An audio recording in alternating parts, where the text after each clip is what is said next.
Dis avec moi, fonctionner comme Dieu. Avec plus de conviction. Et le chant que nous avons chanté en introduction tout à l'heure est un chant qui résume parfaitement le thème de mon message. Je voudrais apprécier Dieu particulièrement. Vous voyez, nous avons un frère qui est présent parmi nous, le frère Amisha Esaïe, nous parle le Seigneur pour sa vie. Il est un site chrétien. Son site c'est ouvre ton ciel, point.com. Il diffuse la parole de Dieu, c'est vraiment des choses intéressantes sur la toile. Ils ont pris la défense lorsqu'une église a tenté d'être fermée par un cousin musulman. Ils ont pris la défense et leur message apporté. C'est un jeune frère qui nous suit depuis une période et il est venu ce matin pour filmer notre culte et après de faire passer cela sur la toile. Que Dieu te bénisse, Amisha, et que bénisse ton équipe dans le nom précieux de Jésus. Amen. Dieu a créé l'homme afin que l'homme soit une réplique de lui. Que l'homme soit une réplique de sa personne.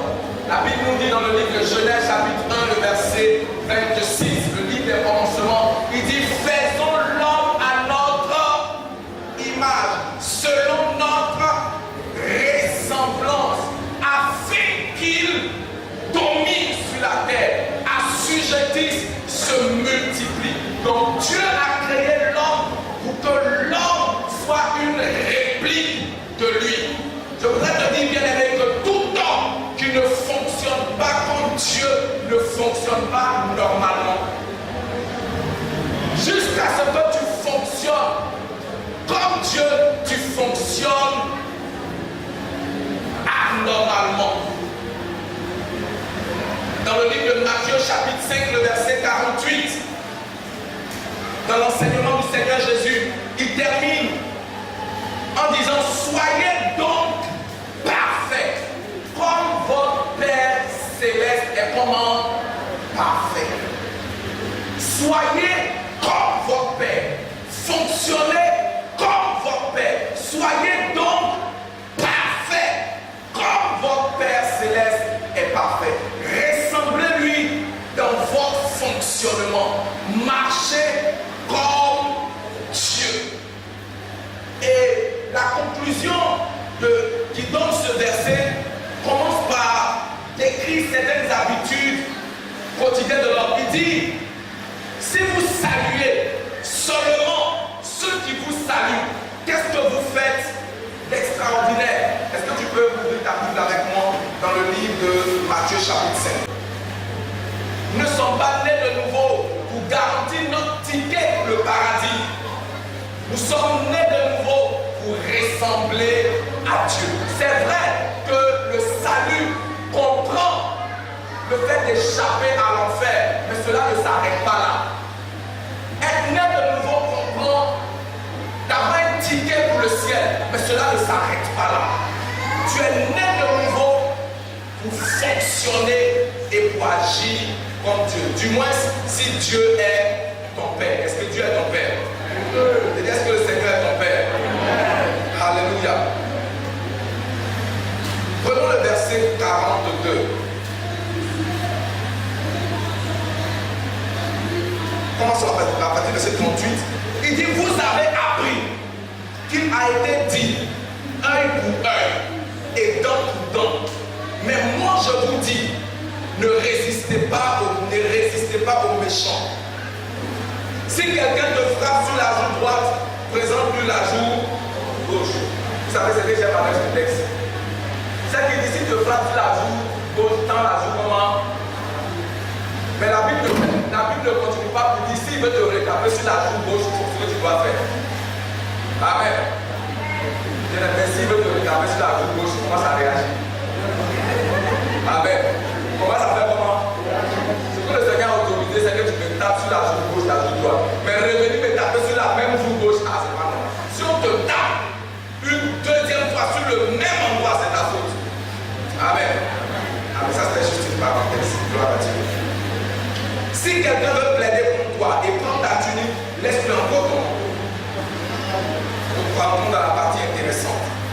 Verset 42. Donne à celui qui te demande et ne te détourne pas de celui qui veut emprunter de toi. 3, verset 41. Vous avez appris qu'il a été dit, tu aimeras ton prochain et tu haïras ton ennemi. Moi je vous dis, aimez vos ennemis, bénissez ceux qui vous maudissent, faites du bien à ceux qui vous haïssent, priez pour ceux qui vous maltraitent et qui vous persécutent. Verset 45, afin que vous soyez comment? Fils de votre Père qui est dans les cieux, car il fait lever son soleil sur les méchants et sur les bons, et il fait pleuvoir sur les justes et sur les injustes. Si vous aimez ceux qui vous aiment, quelle récompense méritez-vous? En quoi vous êtes différents? Si vous aimez ceux qui vous aiment, en quoi est-ce que vous êtes différents? Les publicains aussi n'agissent-ils pas de même? Verset 47. Et si vous saluez seulement vos frères, que faites-vous d'extraordinaire? Même les païens aussi, les païens aussi n'agissent-ils pas de même? Mon Père céleste est parfait. Dis avec moi, je suis emmené à ressembler à mon Père. Avec plus de conviction. Paul dit, soyez mes imitateurs, comme je suis imitateur de Christ. Marchez comme je marche, de la même manière que j'ai appris à marcher en regardant à Christ. Tout signifie fonctionner comme Dieu. Fonctionner comme Dieu, c'est tout simplement reproduire les actions de Dieu. C'est vivre comme Dieu. Vivre comme le Seigneur le demande. Fonctionner comme Dieu, c'est agir, travailler comme Dieu le demande. Qu'est-ce que cela signifie de marcher comme Dieu? Je voudrais te proposer ce matin 3 ou 4 grands axes qui démontrent que tu marches et que tu fonctionnes comme Dieu. Premièrement, quelle est la signification de marcher comme Dieu? C'est vivre une vie de plan et d'objectif. C'est vivre une vie de but et d'objectif. Proverbe chapitre 16, le verset 4 nous dit: Dieu a fait toutes choses pour un but.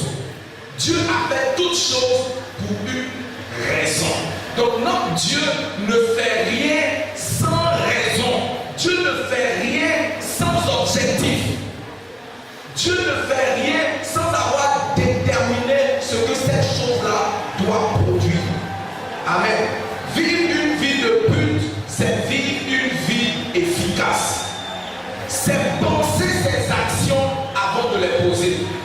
Vivre une vie de but, c'est penser ses actions avant de les poser. Moi, je crois en une chose, qu'il y a 2 catégories de personnes qui sont vouées à échouer dans tout ce qu'ils font. Ceux qui posent des actions sans réfléchir et ceux qui réfléchissent sans poser des actions. La Bible dit: Dieu fait toutes choses pour un but. Donc c'est qui motive l'action de Dieu. Il détermine d'abord le qu'il veut atteindre avant de poser son action. Vivre une but, c'est évaluer les conséquences avant d'agir. Le but définit la stratégie. Le but détermine la méthode. Bien aimé, écoute-moi. Si tu mènes une vie sans but, ta vie sera un fardeau. Si tu pries sans savoir pourquoi tu pries, très bientôt tu seras fatigué. Si tu donnes ta dîme sans savoir pourquoi tu dors, tu seras bientôt brisé. Ne fais pas une chose parce que tout le monde le fait. Fais une chose d'abord parce que tu sais la raison et le but que tu recherches. Vous savez pourquoi des enfants vont à l'école et certains échouent et d'autres réussissent? C'est parce que celui qui va à l'école avec un but, alors que l'autre est allé à l'école parce qu'on lui a dit allons à l'école. Pourquoi est-ce que tu viens à l'église? Détermine si tu réussiras ou pas. Si tu ne sais pas pourquoi tu fais une chose, tu n'as pas de base sur laquelle tu peux réussir. Pourquoi est-ce que tu veux te marier? Parce que tout le monde veut se marier. Pourquoi est-ce que tu fais? Si aujourd'hui je t'interroge,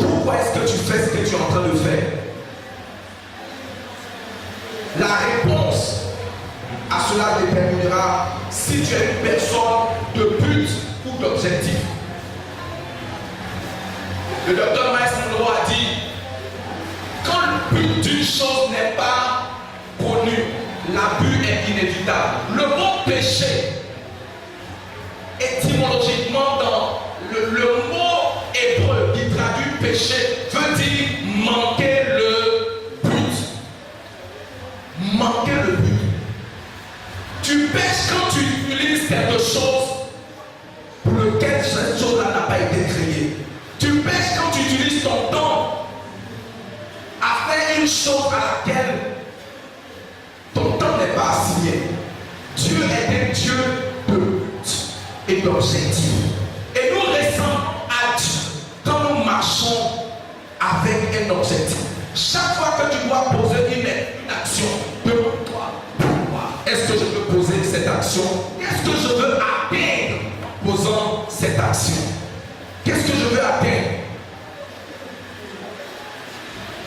Vous savez pourquoi Jacob a eu plus de succès dans sa vie chrétienne, enfin dans sa marche avec Dieu? Il avait un objectif. Pendant toute la nuit, il a lutté avec un ange. Et le matin, l'ange veut partir. Et puis il dit non, moi ce n'est pas simplement prier que je suis venu. Je suis venu pour un objectif. Je suis venu pour un objectif. Il dit laisse-moi partir quand il fait jour. Il dit quel jour? Moi ce n'est pas le jour que je regarde. Je regarde. Toi c'est le jour où tu regardes. Moi je regarde ma vie. Je ne te laisse. L'ange lui a demandé qu'est-ce que tu veux? Il dit je ne te laisserai pas partir sans que tu ne m'aies béni. Un jour à une des croisades pour voir Robert. Il y a une dame, après qu'il ait prêché et qu'il partait, monter à sa voiture, elle est venue à lui. Elle dit, homme de Dieu, je devais être guéri aujourd'hui. Je suis surpris que je ne sois pas guéri. Il était surpris, c'était la première fois que je me il dit non, je ne dois pas rentrer à la maison avec cette maladie. Je devais être guéri aujourd'hui. Elle sait pourquoi elle a quitté la maison. Je ne suis pas venu comme cela. Tu n'es pas venu sur la terre en balade. Mais tu commences à vivre comme Dieu. Quand tu commences à vivre une vie de but et d'objectif. Cette amitié que tu as avec cette personne, quel est le but? Définis le but dans chaque action, dans chaque relation. Définis le but. Dieu a fait toutes choses pour un avec plus de conviction. Ça veut dire qu'il n'y a rien que Dieu ait fait qui n'est pas de but. Il n'y a rien. Dieu ne fait rien pour rien. Chaque fois que vous voyez Dieu agir, interrogez-vous, qu'est-ce que Dieu cherche? Dieu est toujours en train de chercher quelque chose. Dieu veut, il a un objectif. C'est pourquoi Jérémie chapitre 29, le verset 11 dit, je connais les projets et les plans que j'ai formés sur vous. J'ai un plan, j'ai un objectif.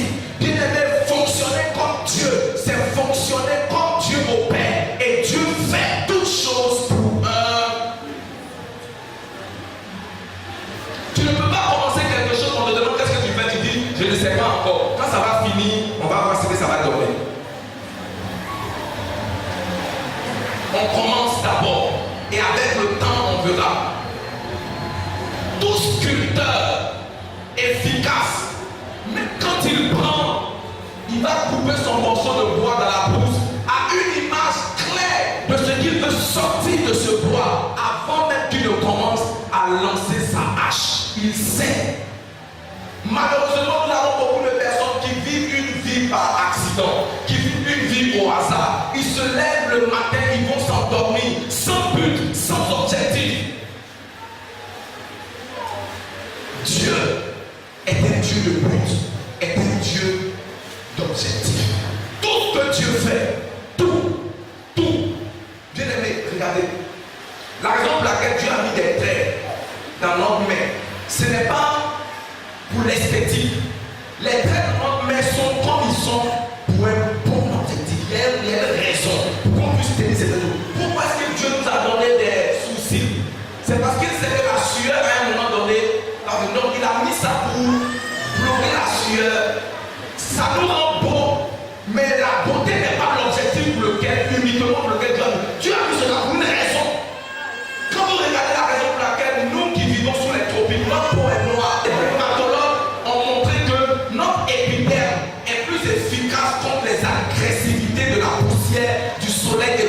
Donc Dieu n'a pas voulu que nous soyons noirs de manière accidentelle. Maintenant, il y a certaines personnes qui pensent que Dieu s'est trompé et puis il commence à changer de couleur.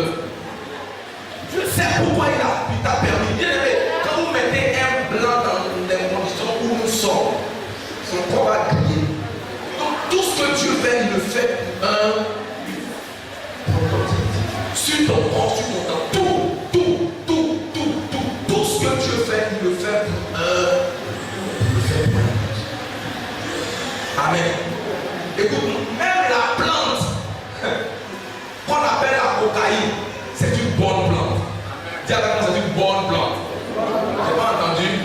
C'est une bonne. Mais cette plante-là, elle est un remède dans la guérison des maladies du cœur. Mais elle n'est pas faite pour être, comment on appelle ça? Non, l'amour. Aspirer. Non. Bien aimé, le riz là, c'est pour manger avec ta bouche. Si tu prends le riz, je prends, il y a une émission que ma femme est. Les 1000 morts insolites. Il y a des gens qui meurent de manière bizarre. Quelqu'un qui prend la peinture est bien quand ça est sur la maison, mais il prend la peinture, commence à absorber l'histoire. C'est une bonne chose avec un mauvais visage. Donc ça devient comment? Pourquoi? Parce que la personne utilise quelque chose de bien pour un mauvais usage. Je vois Dieu te bénir au nom de Jésus. J'ai dit, je vois le Seigneur te bénir au nom de Jésus. Vivre comme Dieu, servir une vie de but et d'objectif. N'emprunte pas le chemin de tout le monde. Les Ivoiriens disent, si tu empruntes le chemin de je m'en fous, au village de... Amen. Est-ce qu'on peut répondre cela? Si tu empruntes le chemin de... Tu vas te retrouver au village de... Si tu vis une vie de... Je m'en fous, tu vas finir avec la destination de... Et les Camerounais disent que si je savais arrive souvent trop tard. Quand une personne commence à dire si je savais, c'est très souvent trop tard. Mais tu ne seras pas en retard. Donc ça ne viendra pas trop tard. Tu commences à fonctionner comme Dieu dans le nom puissant de Dieu. Deuxièmement, qu'est-ce que cela signifie de fonctionner comme Dieu?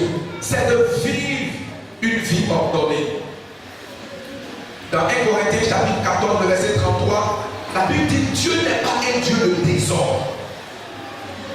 Dit non, Dieu n'est pas un Dieu de désordre, mais un Dieu de paix. Bien aimé, partout où tu vois le désordre, Dieu ne peut pas être là. Dieu est absent. Quand Dieu vient dans la vie d'une personne, c'est qu'il commence à restaurer ses ordres.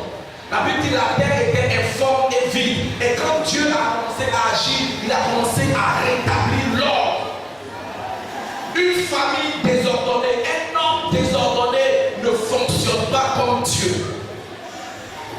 Dis avec moi, je vais fonctionner comme Dieu. C'est un synonyme de l'ordre. C'est l'organisation, la propreté, l'arrangement. Tu ne peux pas être ordonné si tu n'es pas propre.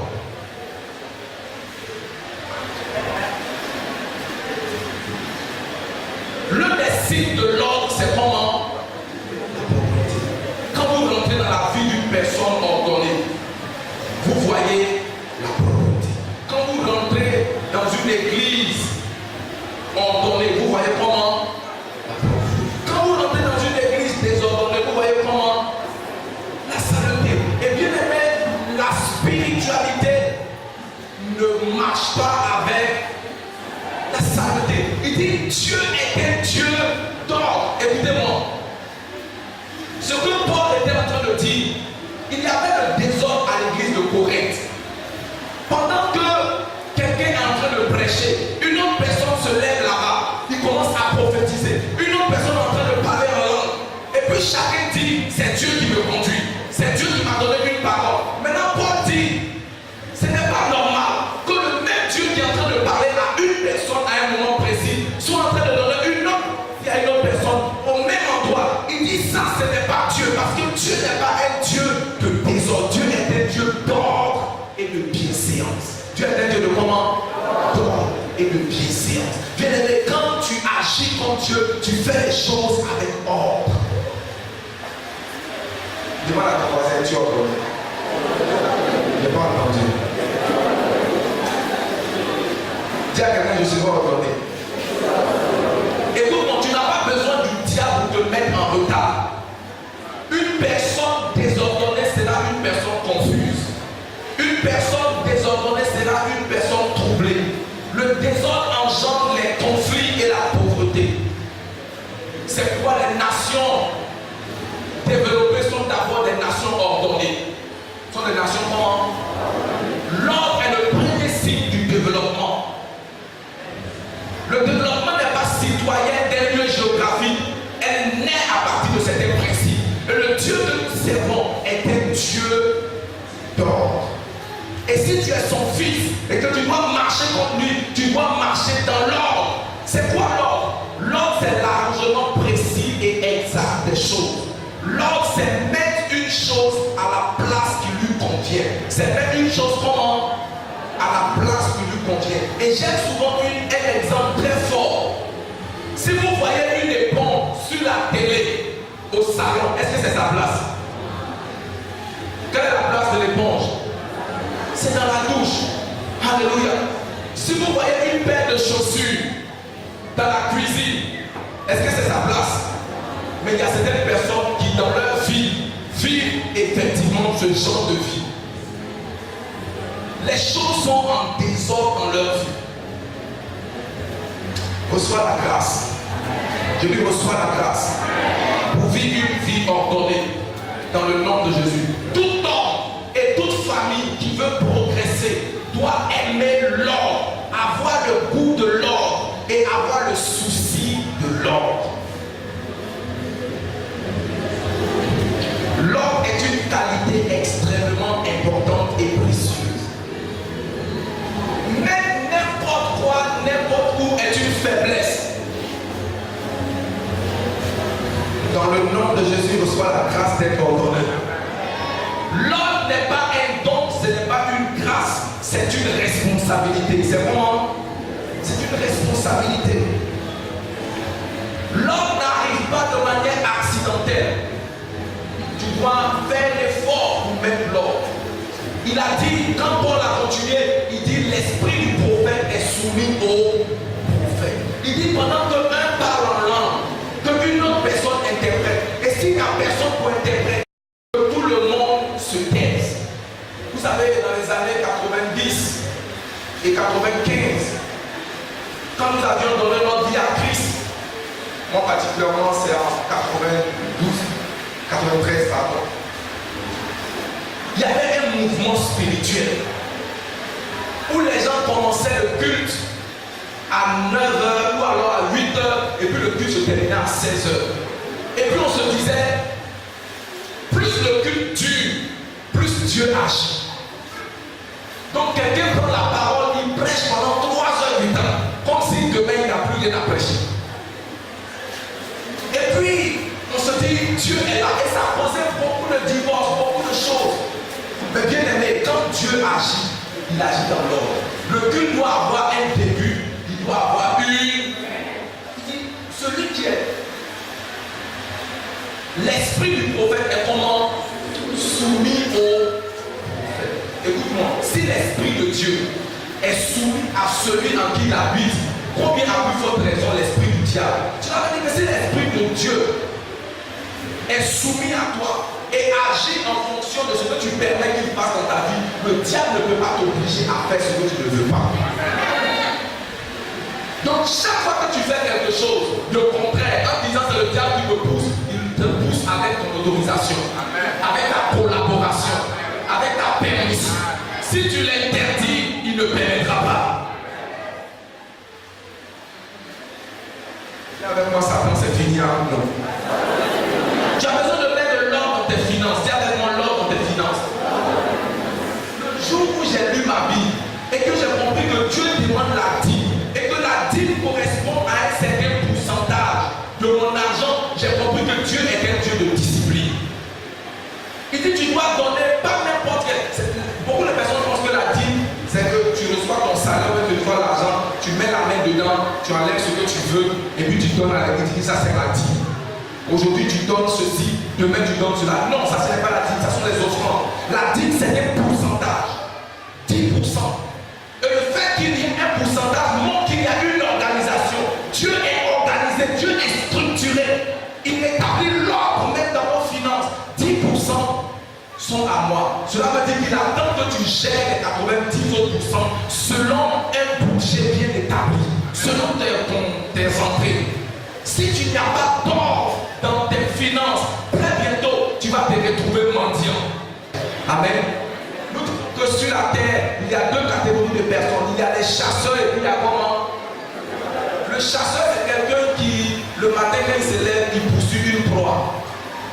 Quand il atteint la proie, il égorge, il la mange. Et puis le lendemain, il va encore chasser. Mais le cultivateur agit différemment. Un homme ordonné est un homme de vision. Un homme ordonné est un homme discipliné. Une femme ordonnée est une femme ponctuelle. Une femme ordonnée est une femme qui planifie, est un homme qui planifie. Il y a tellement de bénéfices dans l'ordre. L'ordre élimine le stress et l'agitation. L'ordre fait comment? Il élimine le stress et l'agitation. Chaque fois que vous voyez l'agitation, c'est un signe de préparation. C'est un signe d'improvisation. Si chez toi, tu dois recevoir des invités et que tu commences à t'agiter pendant que les invités sont là, hey, les enfants, hey, Papou, va acheter telle chose. Tu savais que la personne venait. Alors les choses doivent être prêtes. Avant que c'est un signe d'ordre. L'agitation est un signe de désordre et de préparation. Mais l'ordre prévient l'agitation et le stress. Tu ne seras pas stressé au nom de Jésus. J'ai dit, tu ne seras pas stressé au nom de Jésus. Quand tu es stressé, tu fais plus d'erreurs. Quand tu es stressé, tu fais comment? Prends ton temps, planifie ta vie en étant ordonné. Dieu veut établir l'ordre dans ton temps, dans l'utilisation de ton temps. L'ordre même dans ta vie spirituelle. L'ordre dans tes relations avec autrui. L'ordre, l'ordre, l'ordre. Amen. Troisièmement, que signifie fonctionner comme Dieu? C'est marcher dans la puissance. Fonctionner comme Dieu, c'est quoi? Marcher dans la puissance. Nous servons un Dieu qui est puissant. Nous servons un Dieu miraculeux. Nous servons un Dieu qui a une puissance qui surpasse toute autre puissance.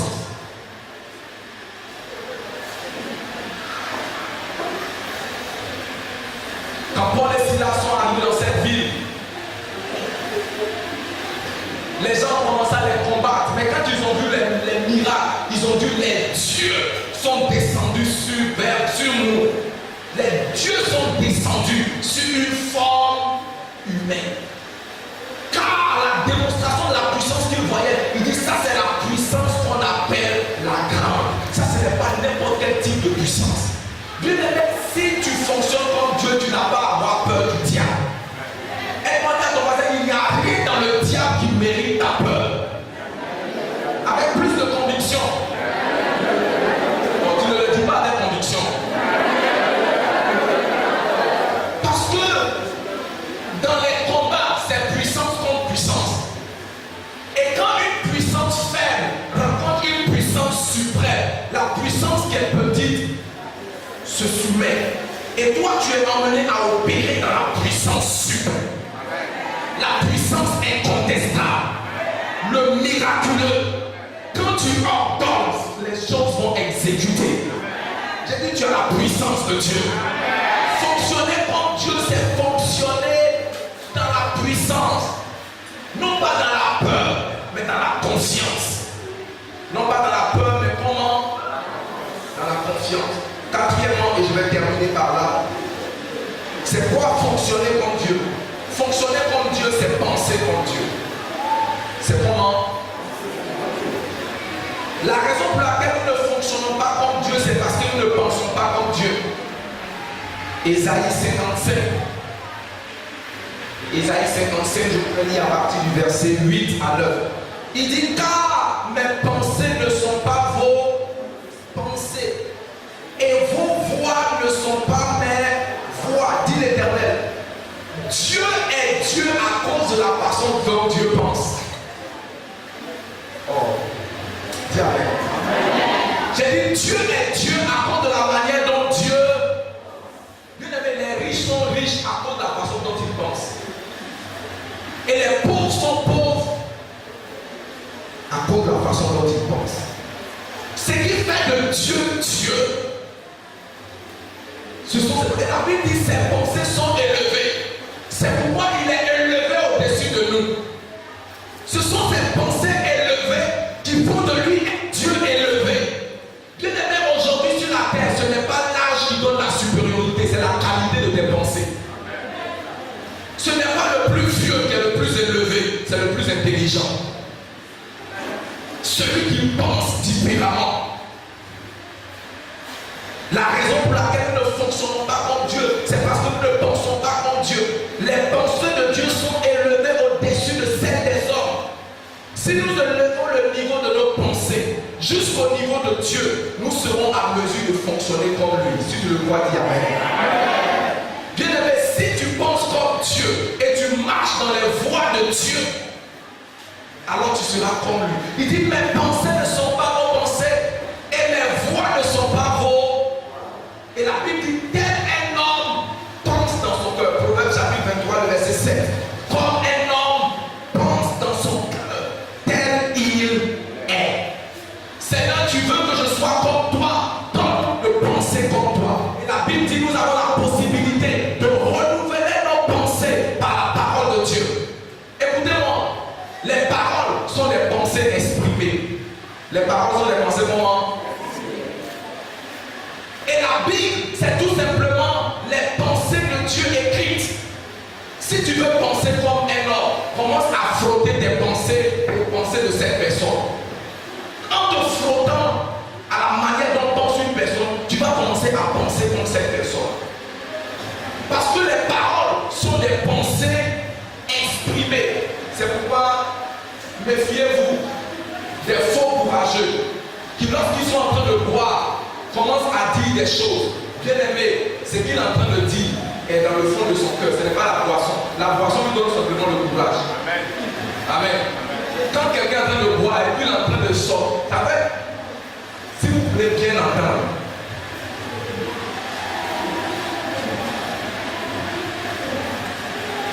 le soulard n'a pas de secret. Le soulard n'a pas de quoi? Il n'a pas de secret. Quand il commence à boire, même ce qui est dans le fond de son cœur, il commence à sortir ça. Au bar, au Maggi, il commence à parler. Il ne faut pas penser que c'est la boisson là qui a mis les idées dans son cœur. Les idées étaient là. Seulement comme dans la nature de la boisson, il n'y a pas de secret. Il commence à. Donc quand quelqu'un te dit, oh laisse-le, c'est un soulard, il ne faut pas laisser. Il faut bien faire ce qui est dans son cœur là. C'est pas qu'il n'a pas dit, il a déjà dit. Il dit, je vais te tuer. Je vais te tuer. Ou bien je vais faire ci, je vais faire ça. Pour revenir à cela, Dieu a parlé. Et les paroles de Dieu viennent des pensées de Dieu. Si vous voulez voir comment un homme avant vous a pensé, prenez ses écrits, commencez à lire. Et pendant que vous êtes en train de penser, pendant que vous êtes en train de lire, vous êtes en train d'avoir un pan de la pensée de cette personne, de ce qu'il voulait, de ce qu'il désirait. Tu ne peux pas penser comme Dieu si tu ignores ce que Dieu dit. Et ce que Dieu dit se trouve dans sa parole. Les chrétiens qui pensent comme les hommes s'alimentent de ce que les hommes disent. Ils vivent de ce que les hommes disent. Mon père a dit, tel a dit, il en a dit dans Marima que. On a dit dans. Avant le film à Dakar, il y avait un film qui faisait rage à la fin. Ruby. Il y a beaucoup de personnes qui font du monde de leur vie ce qu'ils sortent de film parce que c'est leur seul lieu d'éducation. Tel a dit. J'ai entendu dire que. Je pense que. Ils pensent comme des terriens. Ils pensent comme des losers.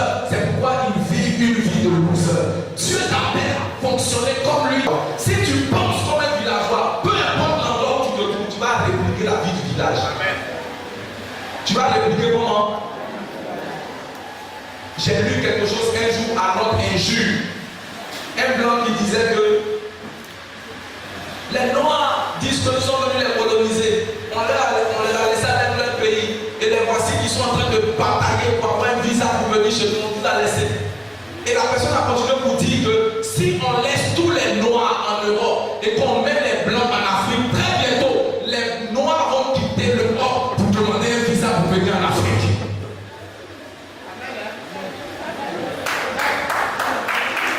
Donc ce n'est pas le lieu où tu vis, c'est qui tu es là où tu vis. C'est comment tu penses là où tu vis.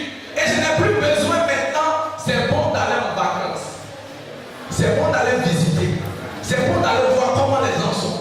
Mais ce n'est pas de fixer pour dire, tant que je ne vis pas dans tel lieu, je ne peux pas réussir. Tant que je ne vis pas dans tel endroit, je ne peux pas réussir. C'est comment je pense qui détermine comment je vis. Et si tu penses comme Dieu, tu vas nécessairement te retrouver en train d'agir comme Dieu. Bien aimé, il y a des gens, quand ils sont devenus un peu d'argent, ils sont allés vivre à Cocody. Ils ont emmené à Bobo à Cocody. De la même manière qu'ils jettent l'eau sur la route là, vous les supprimez en train de jeter. On dit, ah, ma soeur, ici là, pardon, enlève les comportements de goût commun. Amen. En fait, ce n'est pas un comportement qui est lié à la cour. C'est un comportement qui est imprimé dans la personne. Et tant que la personne ne change pas, tu ne peux pas changer ta pensée si tu ne changes pas ce que tu sais. La parole de Dieu, la Bible, nous ne la lisons pas comme les 10 commandements, nous lisons pour voir comment Dieu pense. Le Seigneur dit, mes pensées soient élevées au-dessus de vos pensées et mes voix soient élevées au-dessus de vos voix. Seigneur, je veux penser comme toi. Le Seigneur dit, ok, tu veux penser comme moi, ouvre ma parole. Seigneur, je veux ta parole. Et maintenant, je veux prier comme le psalmiste, comme David. Seigneur, ouvre les yeux de mon cœur afin que je comprenne, que je ne lise pas comme un roman, mais que je la change ma manière de voir. Parce qu'aucune personne ne peut voir une vérité et persister dans le mensonge. Il dit, vous connaîtrez là. Et la vérité vous rendra libre. Sois libre au nom de Jésus. Amen. Oh, j'ai pas entendu ton amen. Je dis, sois libre dans le nom de Jésus. Je dis, sois libre dans le nom de Jésus. Qu'est-ce qu'il nous faut? Nous avons vu ce que cela signifie. Et en dernier point, qu'est-ce qu'il faut maintenant pour fonctionner comme Dieu? Dis avec moi, le Saint-Esprit. Bien aimé, tu ne peux pas fonctionner comme Dieu si tu n'as pas son esprit. Il n'est pas difficile à un charnel de marcher dans la volonté de Dieu. Il est impossible à un charnel de marcher dans la volonté de Dieu. Je n'ai pas dit qu'il est difficile. J'ai dit les moments. Si aussi longtemps que tu es vide de l'Esprit de Dieu, tu es vide de fonctionner comme Dieu.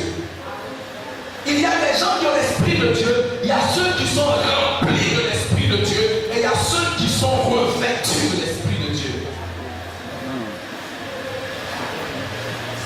Quand tu es plein de l'Esprit de Dieu, tu commences naturellement à fonctionner comme Dieu, à aimer comme Dieu. Bien aimé, peu importe tes batailles, ta sincérité, le diable est plus fort que ta chair. J'ai entendu un prédicateur dire, même si Satan n'a plus de pouvoir, il va utiliser l'expérience contre toi. Parce que lui, il est sur la terre depuis au moins 6000 ans. Toi, tu viens d'arriver. Même si on dit que Jésus a détruit la puissance du diable, le pouvoir, mais Satan est resté avec l'expérience. Maintenant, il te faut un esprit qui est supérieur à l'expérience. Quand tu es jeune, que tu marches selon l'Esprit de Dieu, tu n'es plus limité par ton expérience de jeunesse. Tu fonctionnes avec l'esprit supérieur. Tu ne peux pas combattre le diable avec l'énergie de ta chair, avec ta stratégie humaine. Tu as besoin de soumettre ta chair, soumettre ta personne à l'Esprit de Dieu. Tu as besoin de développer une relation, une intimité, une communion avec Dieu. En d'autres mots, tu as besoin d'avoir une vie de prière. Dis avec moi une vie de prière. Écoute-moi, la meilleure façon d'être dirigé par Dieu, c'est de s'abandonner à Dieu. C'est de faire comment? Seigneur, j'ai essayé, je ne peux pas. Prends le contrôle. Seigneur, j'ai essayé, je ne prends le. Viens vivre ta vie en moi. Bien-aimé, quand tu es rempli de l'esprit, tu commences à manifester les fruits de l'esprit. Quand tu es rempli de l'esprit, tu commences à manifester les dons de l'esprit. Quand tu es rempli de l'esprit, tu commences à manifester l'autorité de l'esprit. Quand tu es rempli de l'esprit, tu commences à manifester l'onction de l'esprit. Toutes ces choses sont des démembrements de quoi est-ce que tu es rempli. Il dit ne soyez pas remplis de vin, c'est la débauche, mais soyez remplis de quoi? Bien-aimé, aussi nombreux que nous sommes, même l'éducation religieuse a ses limites. La formation religieuse, le catéchisme a ses limites. La bonne éducation a ses limites. Souvent même la discipline peut te faire défaut. Tu peux prendre des décisions de vouloir être ordonné, mais arrivé à un moment, la chair prend le dessus. Parce que la chair n'aime pas le légalisme, se mettre quelque part, faire ceci. C'est pourquoi très souvent on a peur quand on entend des mots comme discipline, parce que ça répond à la restriction. Mais quand tu marches selon l'Esprit de Dieu, tu fais avec plaisir ce que tu pensais être difficile au départ. Tu commences à faire ça comment? Plaisir. Et Dieu nous a emmenés, et je termine avec cette partie, Dieu nous a emmenés à marcher par l'esprit et non pas par la chair. Donc en nous disant marcher par l'esprit, il est tout simplement en train de dire fonctionner comme moi. Marcher comme je marche. Je marche par quoi? Est-ce que tu veux que je te dise que le Saint-Esprit qui est en toi n'est pas différent du Saint-Esprit qui est en Dieu? C'est-à-dire que Dieu n'a pas créé un Saint-Esprit pour les hommes avec lesquels ils vont travailler. Et puis lui, c'est le même esprit. Tout dépend de à quel niveau de remplissage tu es. Et Béni a dit, ne demande pas au Seigneur, remplis-moi de plus de toi. Plutôt dis au Seigneur, prends plus de moi. Seigneur, prends plus de moi. Détruis mon moi. Je crucifie mon moi. Ses désirs, ses passions, sa chair. Je ne leur obéis pas. Je veux marcher avec toi. Et bien aimé, en le faisant, tu vas te retrouver à vivre dans les 4 différents niveaux de fonctionnement que nous avons dit ce matin. Tu vas commencer à parler comme Dieu. Tu vas commencer à marcher comme Dieu. Tu vas commencer à être